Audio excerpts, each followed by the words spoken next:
ব্রিটেনে আশঙ্কাজনক হারে বেড়েছে নোরোভাইরাস। এনএইচএসের হিসেব মতে গত সপ্তাহে গড়ে প্রতিদিন ১১৬০ জন রোগী বিভিন্ন হাসপাতালে নোরোভাইরাসে আক্রান্ত হয়ে ভর্তি হয়েছেন। গত বছরের একই সময়ের তুলনায় এই সংখ্যা প্রায় দ্বিগুণ। বমির প্রকোপ নিয়ে ইংল্যান্ডের বিভিন্ন হসপিটালে বিপুল সংখ্যক বেড দখল করেছেন নোরোভাইরাসে আক্রান্ত রোগীরা।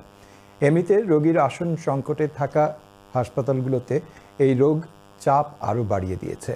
এছাড়া এ ধরনের রোগীর উপর্যুপরি বমির কারণে ব্যবহারের অনুপযোগী হয়ে পড়ছে অনেক বেড এবং ওয়ার্ড। এগুলোকে ভাইরাস মুক্ত করতে পরিষ্কার পরিচ্ছন্নতার কাজে বাড়তি চাপ পড়েছে বিভিন্ন হাসপাতালে। অন্যদিকে এতদিন ফ্লু ভাইরাসে আক্রান্ত রোগীর চাপে ছিল হাসপাতালগুলো।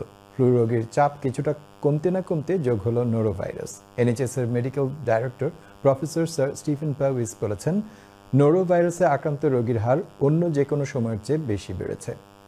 সংকট মোকাবেলায় ডাক্তার ও নার্সরা বিরামহীনভাবে কাজ করে যাচ্ছেন বলেও জানান তিনি।